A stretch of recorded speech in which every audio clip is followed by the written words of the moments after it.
بسم الله الرحمن الرحيم.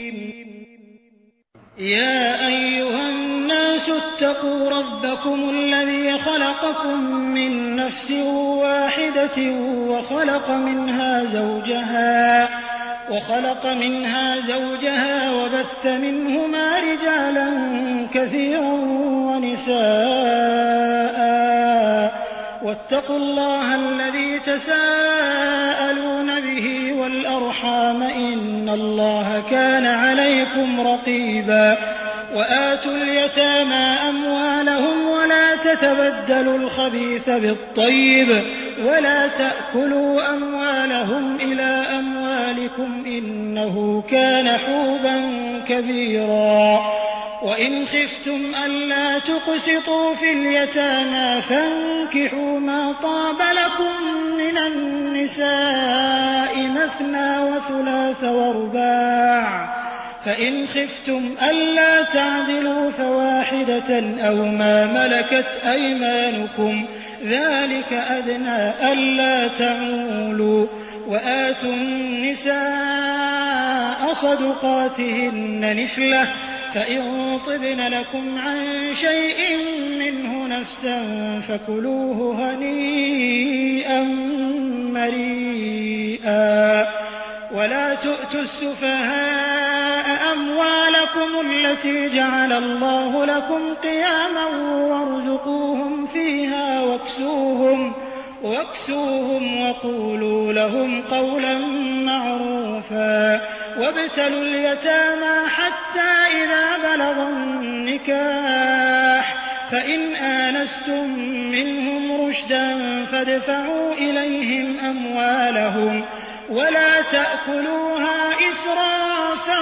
وبدارا أن يكبروا. ومن كان غنيا فليستعفف ومن كان فقيرا فليأكل بالمعروف. فإذا دفعتم إليهم أموالهم فأشهدوا عليهم وكفى بالله حسيبا. للرجال نصيب مما ترك الوالدان والأقربون، وللنساء نصيب مما ترك الوالدان والأقربون مما قل منه أو كثر نصيبا مفروضا. وإذا حضر القسمة أولو القربى واليتامى والمساكين فارزقوهم منه وقولوا لهم قولا معروفا. وليخشى الذين لو تركوا من خلفهم ذرية ضعافا خافوا عليهم فليتقوا الله وليقولوا قولا سديدا. إن الذين يأكلون أموال اليتامى ظلما إنما يأكلون في بطونهم نارا وسيصلون سعيرا. يوصيكم الله في أولادكم للذكر مثل حظ الأنثيين، فإن كن نساء فوق 2 فلهن ثلثا ما ترك، وإن كانت واحدة فلها النصف، ولأبويه لكل واحد منهما السدس مما ترك إن كان له ولد، فإن لم يكن له ولد وورثه أبواه فلأمه الثلث، فإن كان له إخوة فلأمه السدس من بعد وصية يوصي بها أو دين. آباؤكم وأبناؤكم لا تدرون أيهم أقرب لكم نفعا فريضة من الله إن الله كان عليما حكيما. ولكم نصف ما ترك أزواجكم إن لم يكن لهن ولد، فإن كان لهن ولد فلكم الربع مما تركن من بعد وصية يوصين بها أو دين ولهن الربع مما تركتم إن لم يكن لكم ولد فإن كان لكم ولد فلهن الثمن مما تركتم من بعد وصية توصون بها أو دين وإن كان رجل يورث كلالة أو امرأة وله أخ أو أخت فلكل واحد منهما السدس فإن كانوا أكثر من ذلك فهم شركاء في الثلث من بعد وصية يوصى بها أو دين غير مضار وصية من الله والله عليم حليم تلك حدود الله ومن يطع الله ورسوله يدخله جنات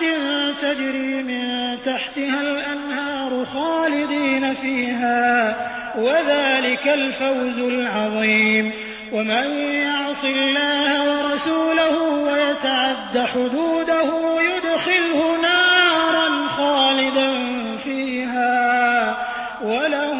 عذاب مهين واللاتي يأتين الفاحشة من نسائكم فاستشهدوا عليهن 4 منكم فإن شهدوا فأمسكوهن في البيوت حتى يتوفاهن الموت أو يجعل الله لهن سبيلا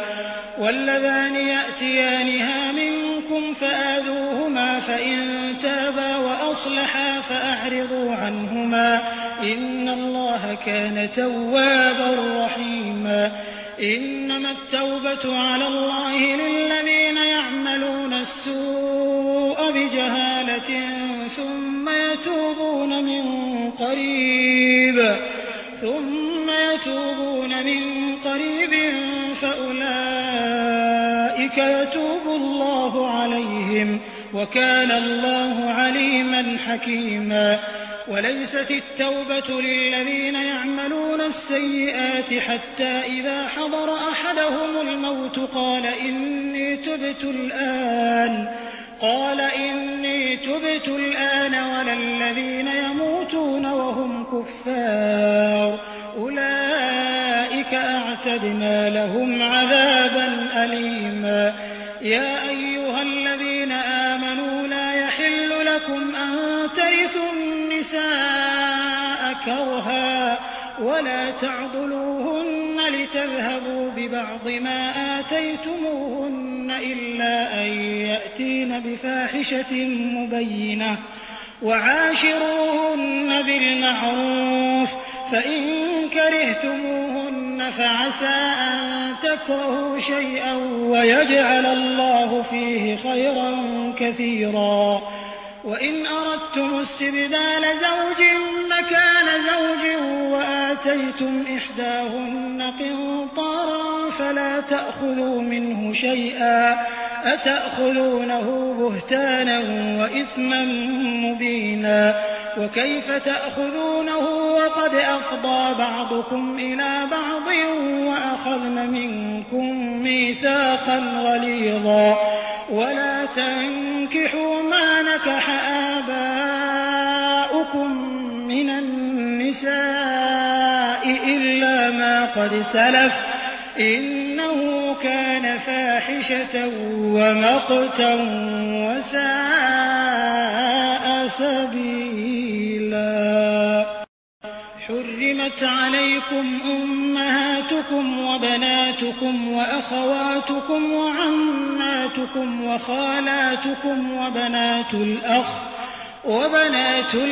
وبنات الأخت وأمهاتكم اللاتي أرضعنكم وأخواتكم من الرضاعة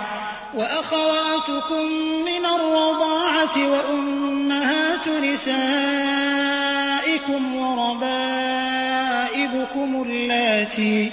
وربائبكم اللاتي في حجوركم من نسائكم اللاتي اللاتي دخلتم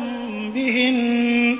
فإن لم تكونوا دخلتم بهن فلا جناح عليكم، وحلائل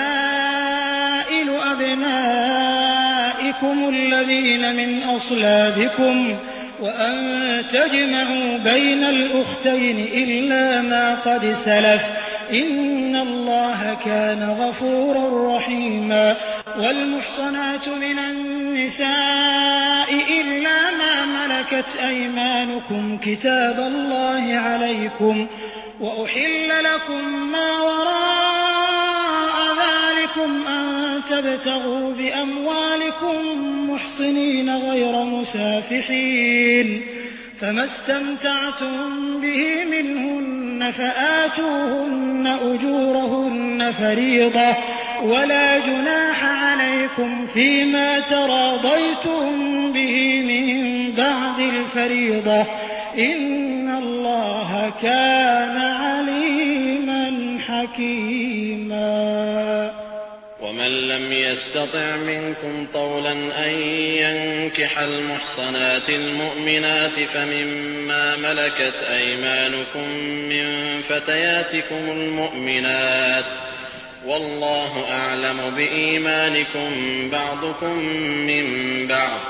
فانكحوهن بإذن أهلهن وآتوهن أجورهن بالمعروف محصنات غير مسافحات ولا متخذات أخدان، فإذا أحصن فإن أتين بفاحشة فعليهن نصف ما على المحصنات من العذاب، ذلك لمن خشي العنة منكم، وأن تصبروا خير لكم، والله غفور رحيم.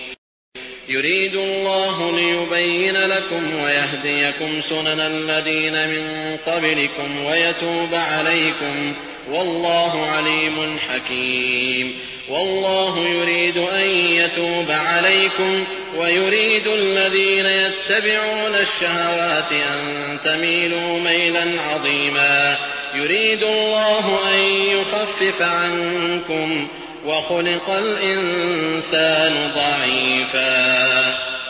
يا أيها الذين آمنوا لا تأكلوا أموالكم بينكم بالباطل إلا أن تكون تجارة عن تراض منكم، ولا تقتلوا أنفسكم إن الله كان بكم رحيما. ومن يفعل ذلك عدوانا وظلما فسوف نصليه نارا، وكان ذلك على الله يسيرا. إن تجتنبوا كبائر ما تنهون عنه نكفر عنكم سيئاتكم وندخلكم مدخلا كريما. ولا تتمنوا ما فضل الله به بعضكم على بعض، للرجال نصيب مما اكتسبوا وللنساء نصيب مما اكتسبن، واسألوا الله من فضله إن الله كان بكل شيء عليما. ولكل جعلنا موالي مما ترك الوالدان والأقربون والذين عقدت أيمانكم فآتوهم نصيبهم إن الله كان على كل شيء شهيدا. الرجال قوامون على النساء بما فضل الله بعضهم على بعض وبما أنفقوا من أموالهم، فالصالحات قانتات حافظات للغيب بما حفظ الله. واللاتي تخافون نشوزهن فعظوهن واهجروهن في المضاجع واضربوهن، فإن أطعنكم فلا تبغوا عليهن سبيلا إن الله كان عليا كبيرا. وإن خفتم شقاق بينهما فابعثوا حكما من أهله وحكما من أهلها إن يريدا إصلاحا يوفق الله بينهما إن الله كان عليما خبيرا. واعبدوا الله ولا تشركوا به شيئا وبالوالدين إحسانا وبذي القربى واليتامى والمساكين والجار ذي القربى والجار الجنب والصاحب بالجنب وابن السبيل وما ملكت أيمانكم إن الله لا يحب من كان مختالا فخورا الذين يبخلون ويأمرون الناس بالبخل ويكتمون ما آتاهم الله من فضله وأعتدنا للكافرين عذابا مهينا والذين ينفقون أموالهم رئاء الناس ولا يؤمنون بالله ولا باليوم الآخر ومن يكن الشيطان له قرينا فساء قرينا وماذا عليهم لو آمنوا بالله واليوم الآخر وأنفقوا مما رزقهم الله وكان الله بهم عليما إن الله لا يظلم مثقال ذرة وإن تك حسنة يضاعفها ويؤت من لدنه أجرا عظيما فكيف إذا جئنا من كل أمة بشهيد وجئنا بك على هؤلاء شهيدا يومئذ يود الذين كفروا وعصوا الرسول لو تسوى بهم الأرض ولا يكتمون الله حديثا يا أيها الذين آمنوا لا تقربوا الصلاة وأنتم سكارى حتى تعلموا ما تقولون ولا جنبا إلا عابري سبيل حتى تغتسلوا وإن كنتم مرضى أو على سفر أو جاء أحد منكم من الغائط أو لامستم النساء فلم تجدوا ماء فتيمموا صعيدا طيبا فامسحوا بوجوهكم وأيديكم إن الله كان عفوا غفورا ألم تر إلى الذين أوتوا نصيبا من الكتاب يشترون الضلالة ويريدون أن تضلوا السبيل والله أعلم بأعدائكم وكفى بالله وليا وكفى بالله نصيرا من الذين هادوا يحرفون الكلم عن مواضعه ويقولون سمعنا وعصينا واسمع غير مسمع وراعنا ليا بألسنتهم وطعنا في الدين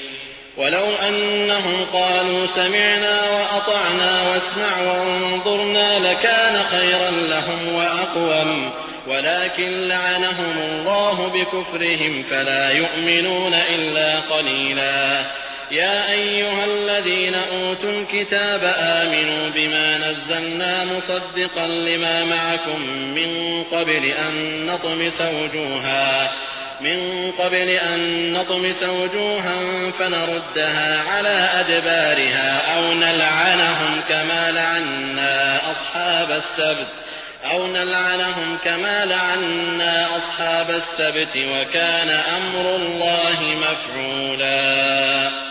إن الله لا يغفر أن يشرك به ويغفر ما دون ذلك لمن يشاء ومن يشرك بالله فقد افترى إثما عظيما ألم تر إلى الذين يزكون أنفسهم بل الله يزكي من يشاء ولا يظلمون فتيلا انظر كيف يفترون على الله الكذب وكفى به إثما مبينا ألم تر إلى الذين أوتوا نصيبا من الكتاب يؤمنون بالجبت والطاغوت ويقولون للذين كفروا هؤلاء أهدى من الذين آمنوا سبيلا أولئك الذين لعنهم الله ومن يلعن الله فلن تجد له نصيرا أم لهم نصيب من الملك فإذا لا يؤتون الناس نقيرا أم يحسدون الناس على ما آتاهم الله من فضله فقد آتينا آل إبراهيم الكتاب والحكمة وآتيناهم ملكا عظيما فمنهم من آمن به ومنهم من صد عنه وكفى بجهنم سعيرا إن الذين كفروا بآياتنا سوف نصليهم نارا كلما نضجت جلودهم بدلناهم جلودا غيرها ليذوقوا العذاب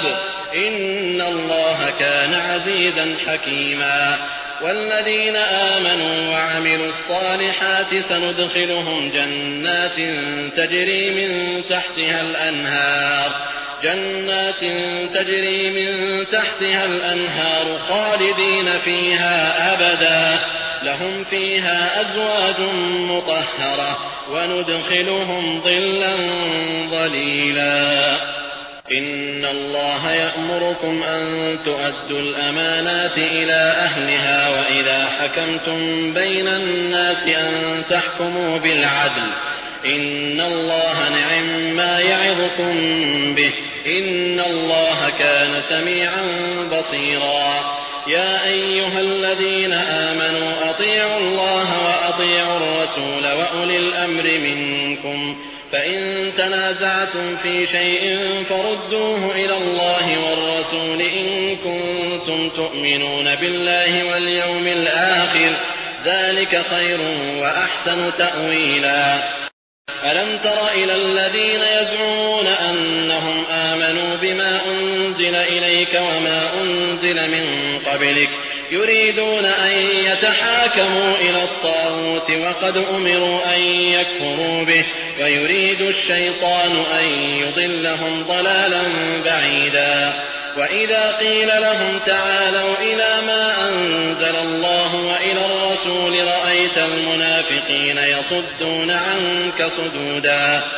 فكيف إذا أصابتهم مصيبة بما قدمت أيديهم ثم جاءوك يحلفون بالله إن أردنا إلا إحسانا وتوفيقا أولئك الذين يعلم الله ما في قلوبهم فأعرض عنهم وعظهم وقل لهم في أنفسهم قولا بليغا وما أرسلنا من رسول إلا ليطاع بإذن الله ولو أنهم إذ ظلموا أنفسهم جاءوك فاستغفروا الله واستغفر لهم الرسول لوجدوا الله توابا رحيما فلا وربك لا يؤمنون حتى يحكموك فيما شجر بينهم ثم لا يجدوا في أنفسهم حرجا مما قضيت ويسلموا تسليما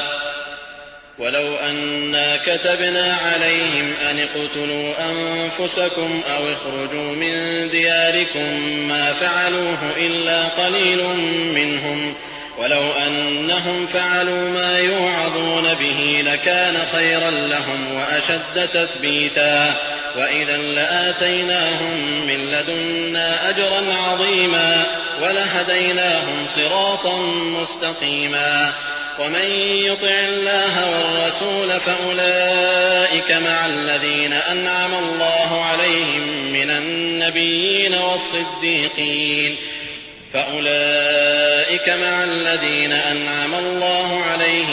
النبيين والصديقين والشهداء والصالحين وحسن أولئك رفيقا ذلك الفضل من الله وكفى بالله عليما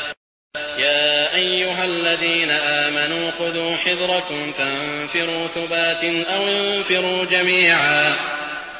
وإن منكم لمن ليبطئن فإن أصابتكم مصيبة قال قد أنعم الله علي إذ لم أكن معهم شهيدا ولئن أصابكم فضل من الله ليقولن كأن لم تكن بينكم وبينه مودة يا ليتني كنت معهم فأفوز فوزا عظيما فليقاتل في سبيل الله الذين يشرون الحياة الدنيا بالآخرة ومن يقاتل في سبيل الله فيقتل أو يغلب فسوف نؤتيه أجرا عظيما.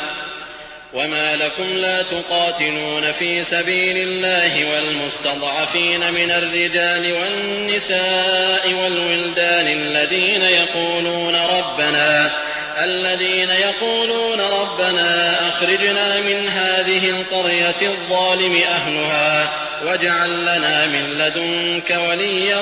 واجعل لنا من لدنك نصيرا. الذين آمنوا يقاتلون في سبيل الله والذين كفروا يقاتلون في سبيل الطاغوت فقاتلوا أولياء الشيطان إن كيد الشيطان كان ضعيفا.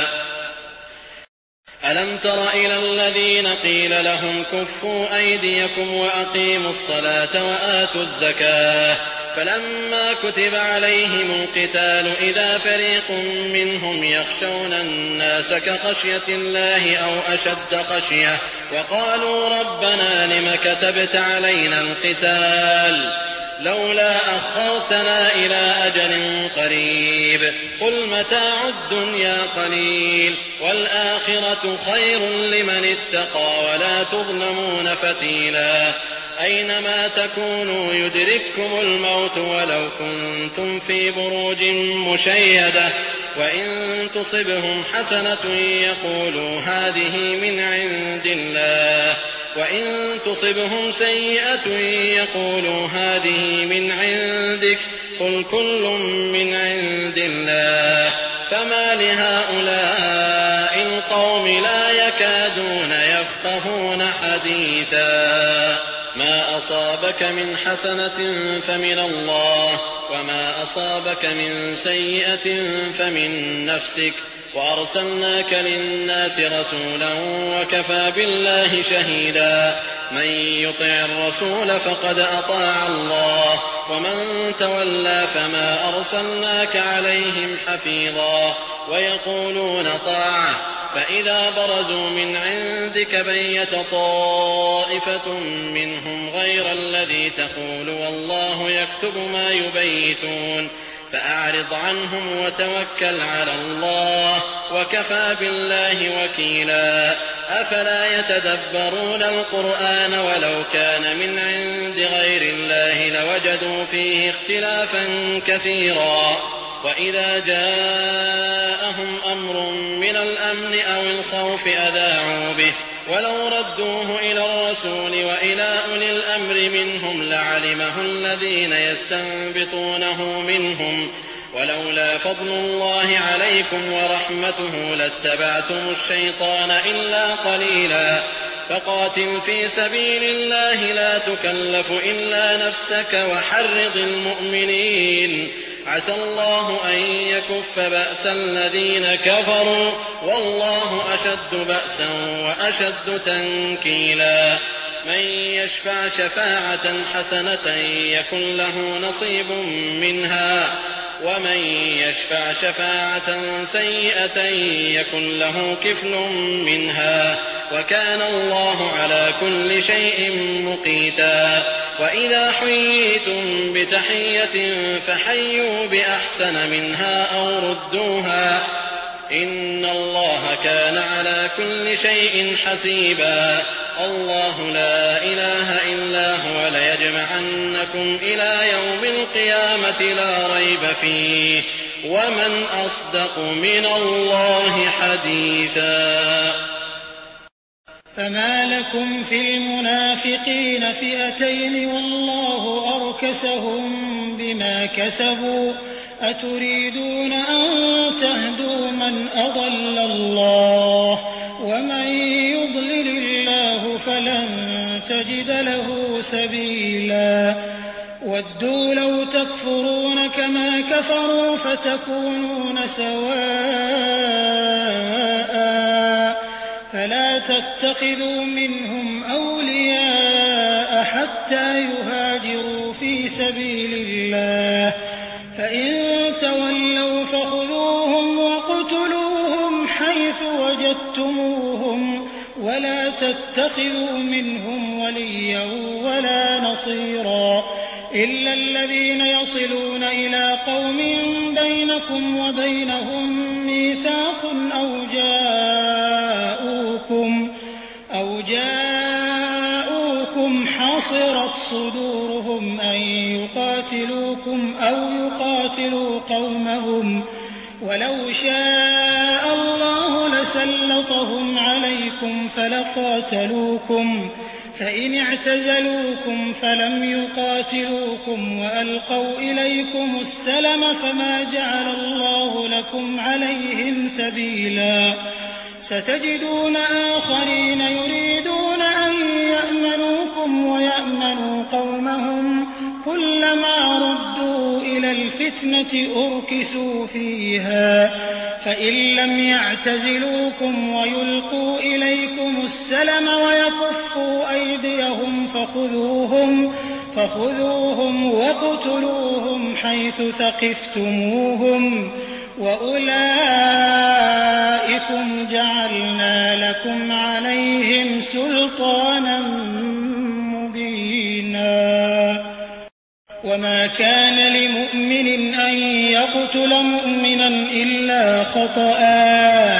ومن قتل مؤمنا خطأ فتحرير رقبة مؤمنة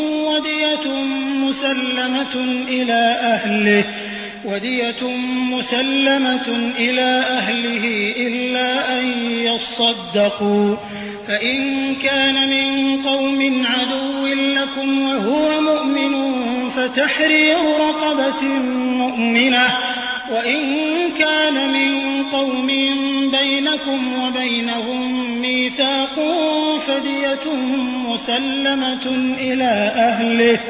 فدية مسلمة إلى أهله وتحرير رقبة مؤمنة فمن لم يجد فصيام شهرين متتابعين توبة من الله وكان الله عليما حكيما ومن يقتل مؤمنا متعمدا فجزاؤه جهنم خالدا فيها وغضب الله عليه ولعنه وأعد له عذابا عظيما يا أيها الذين آمنوا إذا ضربتم في سبيل الله فتبينوا ولا تقولوا لمن ألقى إليكم السلام لست مؤمنا تبتغون عرض الحياة الدنيا فعند الله مغانم كثيرة كذلك كنتم من قبل فمن الله عليكم فتبينوا إن الله كان بما تعملون خبيرا لا يستوي القاعدون من المؤمنين غير أولي الضرر والمجاهدون في سبيل الله بأموالهم وأنفسهم فضل الله المجاهدين بأموالهم وأنفسهم على القاعدين درجة وكلا وعد الله الحسنى وفضل الله المجاهدين على القاعدين أجرا عظيما درجات منه ومغفرة ورحمة وكان الله غفورا رحيما إن الذين توفاهم الملائكة ظالمي أنفسهم قالوا فيم كنتم قالوا كنا مستضعفين في الأرض قالوا ألم تكن أرض الله واسعة فتهاجروا فيها فأولئك مأواهم جهنم وساءت مصيرا إلا المستضعفين من الرجال والنساء والولدان لا يستطيعون حيلة ولا يهتدون سبيلا فأولئك عسى الله أن يعفو عنهم وكان الله عفوا غفورا ومن يهاجر في سبيل الله يجد في الأرض مراغما كثيرا وسعة ومن يخرج من بيته مهاجرا إلى الله ورسوله ثم يدركه الموت فقد وقع أجره على الله وكان الله غفورا رحيما. وإذا ضربتم في الأرض فليس عليكم جناح أن تقصروا من الصلاة إن خفتم أن يفتنكم الذين كفروا إن الكافرين كانوا لكم عدوا مبينا. وإذا كنت فيهم فأقمت لهم الصلاة فلتقم طائفة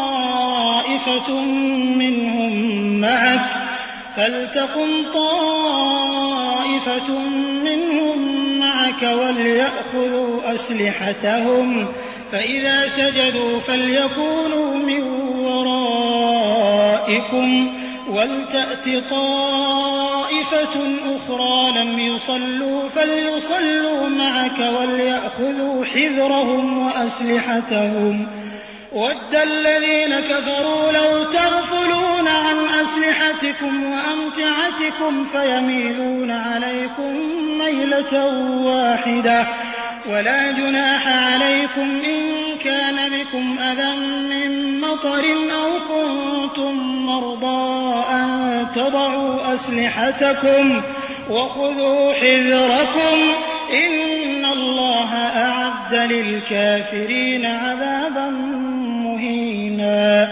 فإذا قضيتم الصلاة فاذكروا الله قياما وقعودا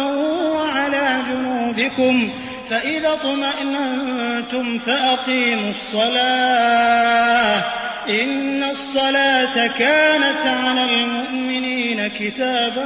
موقوتا. ولا تهنوا في ابتغاء القوم إن تكونوا تألمون فإنهم يألمون كما تألمون وترجون من الله ما لا يرجون وكان الله عليما حكيما. إنا أنزلنا إليك الكتاب بالحق لتحكم بين الناس بما أراك الله ولا تكن للخائنين خصيما واستغفر الله إن الله كان غفورا رحيما. ولا تجادل عن الذين يختانون أنفسهم إن الله لا يحب من كان خوانا أثيما. يستخفون من الناس ولا يستخفون من الله وهو معهم إذ يبيتون ما لا يرضى من القول وكان الله بما يعملون محيطا. ها أنتم هؤلاء جادلتم عنهم في الحياة الدنيا فمن يجادل الله عنهم يوم القيامة أم من يكون عليهم وكيلا. ومن يعمل سوءا أو يظلم نفسه ثم يستغفر الله يجد الله غفورا رحيما. ومن يكسب إثما فإنما يكسبه على نفسه وكان الله عليما حكيما. ومن يكسب خطيئة أو إثما ثم يرم به بريئا فقد احتمل بهتانا وإثما مبينا. ولولا فضل الله عليك ورحمته لهم طائفة منهم أن يضلوك وما يضلون إلا أنفسهم وما يضرونك من شيء. وأنزل الله عليك الكتاب والحكمة وعلمك ما لم تكن تعلم وكان فضل الله عليك عظيما. كثير من نجواهم إلا من أمر بصدقة أو معروف أو إصلاح بين الناس ومن يفعل ذلك ابتغاء مرضات الله فسوف نؤتيه أجرا عظيما ومن يشاقق الرسول من بعد ما تبين له الهدى ويتبع غير سبيل المؤمنين نوله ما تولى ونصله جهنم وساءت مصيرا إن الله لا يغفر أن يشرك به ويغفر ما دون ذلك لمن يشاء ومن يشرك بالله فقد ضل ضلالا بعيدا إن يدعون من دونه إلا إناثا وإن يدعون إلا شيطانا مريدا لعنه الله وقال لأتخذن من عبادك نصيبا مفروضا ولأضلنهم ولأمنينهم ولآمرنهم فليبتكن آذان الأنعام ولآمرنهم فليغيرن خلق الله ومن يتخذ الشيطان وليا من دون الله فقد خسر خسرانا مبينا يعدهم ويمنيهم وما يعدهم الشيطان إلا غرورا أولئك مأواهم جهنم ولا يجدون عنها محيصا والذين آمنوا وعملوا الصالحات سندخلهم جنات تجري من تحتها الأنهار خالدين فيها أبدا وعد الله حقا ومن أصدق من الله قيلا ليس بأمانيكم ولا أماني أهل الكتاب من يعمل سوءا يجز به ولا يجد له من دون الله وليا ولا نصيرا ومن يعمل من الصالحات من ذكر أو أنثى وهو مؤمن فأولئك يدخلون الجنة ولا يظلمون نقيرا ومن أحسن دينا ممن أسلم وجهه لله وهو محسن واتبع ملة إبراهيم حنيفا واتخذ الله إبراهيم خليلا ولله ما في السماوات وما في الأرض وكان الله بكل شيء محيطا ويستفتونك في النساء قل الله يفتيكم فيهن وما يتلى عليكم في الكتاب في يتامى النساء اللاتي لا تؤتونهن ما كتب لهن وترغبون أن تنكحوهن والمستضعفين من الولدان وأن تقوموا لليتامى بالقسط وما تفعلوا من خير فإن الله كان به عليما وإن امرأة خافت من بعلها نشوزا أو إعراضا فلا جناح عليهما أن يصلحا بينهما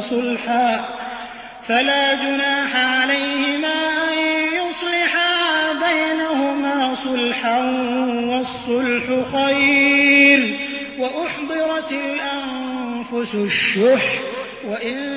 تحسنوا وتتقوا فإن الله كان بما تعملون خبيرا ولن تستطيعوا أن تعدلوا بين النساء ولو حرصتم فلا تميلوا كل الميل فتذروها كالمعلقة وإن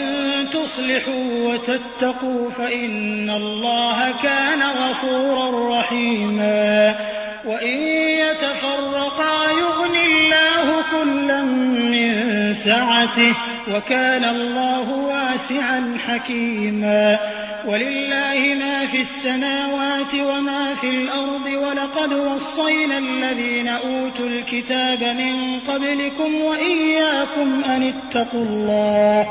وإن تكفروا فإن لله ما في السماوات وما في الأرض وكان الله غنيا حميدا ولله ما في السماوات وما في الأرض وكفى بالله وكيلا إن يشأ يذهبكم أيها الناس ويأت بآخرين وكان الله على ذلك قديرا من كان يريد ثواب الدنيا فعند الله ثواب الدنيا والآخرة وكان الله سميعا بصيرا يا أيها الذين آمنوا كونوا قوامين بالقسط شهداء لله ولو على أنفسكم أو الوالدين والأقربين إن يكن غنيا أو فقيرا فالله أولى بهما فلا تتبعوا الهوى أن تعدلوا وإن تلووا أو تعرضوا فإن الله كان بما تعملون خبيرا يا أيها الذين آمنوا بالله ورسوله والكتاب الذي نزل على رسوله والكتاب الذي أنزل من قبل ومن يكفر بالله وملائكته وكتبه ورسله واليوم الآخر فقد ضل ضلالا بعيدا إن الذين آمنوا ثم كفروا ثم آمنوا ثم كفروا ثم ازدادوا كفرا لم يكن الله ليغفر لهم ولا ليهديهم سبيلا بشر المنافقين بأن لهم عذابا أليما الذين يتخذون الكافرين أولياء من دون المؤمنين أيبتغون عندهم العزة فإن العزة لله جميعا وقد نزل عليكم في الكتاب أن إذا سمعتم آيات الله يكفر بها ويستهزأ بها فلا تقعدوا معهم حتى يخوضوا في حديث غيره إنكم إذا مثلهم إن الله جامع المنافقين والكافرين في جهنم جميعا الذين يتربصون بكم فإن كان لكم فتح من الله قالوا ألم نكن معكم وإن كان للكافرين نصيب قالوا ألم نستحوذ عليكم ونمنعكم من المؤمنين فالله يحكم بينكم يوم القيامة ولن يجعل الله للكافرين على المؤمنين سبيلا إن المنافقين يخادعون الله وهو خادعهم وإذا قاموا إلى الصلاة قاموا كسالى يراءون الناس ولا يذكرون الله إلا قليلا مذبذبين بين ذلك لا إله هؤلاء ولا إله هؤلاء ومن يضلل الله فلن تجد له سبيلا يا أيها الذين آمنوا لا تتخذوا الكافرين أولياء من دون المؤمنين أتريدون أن تجعلوا لله عليكم سلطانا مبينا إن المنافقين في الدرك الأسفل من النار ولن تجد لهم نصيرا إلا الذين واعتصموا بالله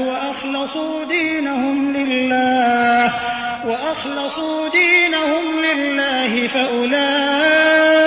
مع المؤمنين وسوف يؤتي الله المؤمنين أجرا عظيما ما يفعل الله بعذابكم إن شكرتم وآمنتم وكان الله شاكرا عليما. لا يحب الله الجهر بالسوء من القول إلا من ظلم وكان الله سميعا عليما. إن تبدوا خيرا أو تخفوه أو تعفوا عن سوء فإن الله كان عفوا قديرا. إن الذين يكفرون بالله ورسله ويريدون أن يفرقوا بين الله ورسله ويقولون نؤمن ببعض ونكفر ببعض ويريدون أن يتخذوا بين ذلك سبيلا أولئك هم الكافرون حقا وأعتدنا للكافرين عذابا مهينا.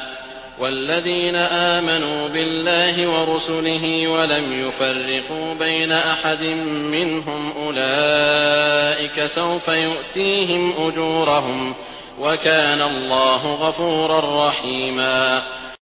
يسألك أهل الكتاب أن تنزل عليهم كتابا من السماء فقد سألوا موسى أكبر من ذلك فقالوا أرنا الله جهرة فأخذتهم الصاعقة بظلمهم ثم اتخذوا العجل من بعد ما جاءتهم البينات فعفونا عن ذلك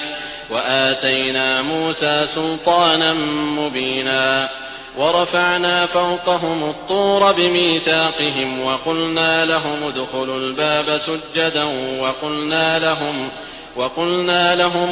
الباب سجدا وقلنا لهم لا تعدوا في السبت وأخذنا منهم ميثاقا غليظا. فبما نقضهم ميثاقهم وكفرهم بآيات الله وقتلهم الأنبياء بغير حق وقولهم قلوبنا غلف بل طبع الله عليها بكفرهم فلا يؤمنون إلا قليلا. وبكفرهم وقولهم على مريم بهتانا عظيما وقولهم إنا قتلنا المسيح عيسى ابن مريم رسول الله وما قتلوه وما صلبوه ولكن شبه لهم وإن الذين اختلفوا فيه لفي شك منه ما لهم به من علم إلا اتباع الظن وما قتلوه يقينا بل رفعه الله إليه وكان الله عزيزا حكيما. وإن من أهل الكتاب إلا ليؤمنن به قبل موته ويوم القيامة يكون عليهم شهيدا. فبظلم من الذين هادوا حرمنا عليهم طيبات أحلت لهم وبصدهم عن سبيل الله كثيرا وأخذهم الربا وقد نهوا عنه وأكلهم أموال الناس بالباطل وأعتدنا للكافرين منهم عذابا أليما. لكن الراسخون في العلم منهم والمؤمنون يؤمنون بما أنزل إليك وما أنزل من قبلك والمقيمين الصلاة والمؤتون الزكاة والمؤمنون بالله واليوم الآخر أولئك سنؤتيهم أجرا عظيما. إنا أوحينا إليك كما أوحينا إلى نوح والنبيين من بعده وأوحينا إلى إبراهيم وإسماعيل وإسحاق ويعقوب والأسباط وعيسى وأيوب ويونس وهارون وسليمان وآتينا داود زبورا ورسلا قد قصصناهم عليك من قبل ورسلا لم نقصصهم عليك وكلم الله موسى تكليما رسلا مبشرين ومنذرين لئلا يكون للناس على الله حجة بعد الرسل وكان الله عزيزا حكيما لكن الله يشهد بما أنزل إليك أنزله بعلمه والملائكة يشهدون وكفى بالله شهيدا إن الذين كفروا وصدوا عن سبيل الله قد ضلوا ضلالا بعيدا إن الذين كفروا وظلموا لم يكن الله ليغفر لهم ولا ليهديهم طريقا إلا طريق جهنم خالدين فيها أبدا وكان ذلك على الله يسيرا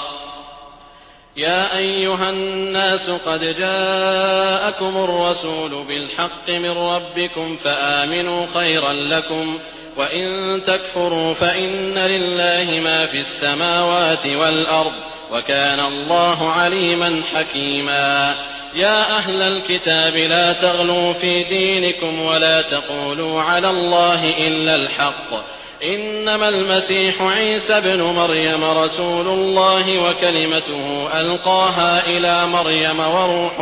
منه فآمنوا بالله ورسله ولا تقولوا ثلاثة انتهوا خيرا لكم إنما الله إله واحد سبحانه أن يكون له ولد له ما في السماوات وما في الأرض وكفى بالله وكيلا أن يستنكف المسيح أن يكون عبدا لله ولا الملائكة المقربون ومن يستنكف عن عبادته ويستكبر فسيحشرهم إليه جميعا فأما الذين آمنوا وعملوا الصالحات فيوفيهم أجورهم ويزيدهم من فضله وأما الذين استنكفوا واستكبروا فيعذبهم عذابا أليما ولا يجدون لهم من دون الله وليا ولا نصيرا يا أيها الناس قد جاءكم برهان من ربكم وأنزلنا إليكم نورا مبينا فأما الذين آمنوا بالله واعتصموا به فسيدخلهم في رحمة منه وفضل ويهديهم إليه صراطا مستقيما يستفتونك قل الله يفتيكم في الكلالة إن امرؤ هلك ليس له ولد وله أخت فلها نصف ما ترك وهو يرثها إن لم يكن لها ولد فإن كانت اثنتين فلهما الثلثان مما ترك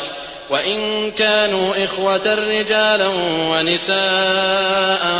فللذكر مثل حظ الأنثيين يبين الله لكم أن تضلوا والله بكل شيء عليم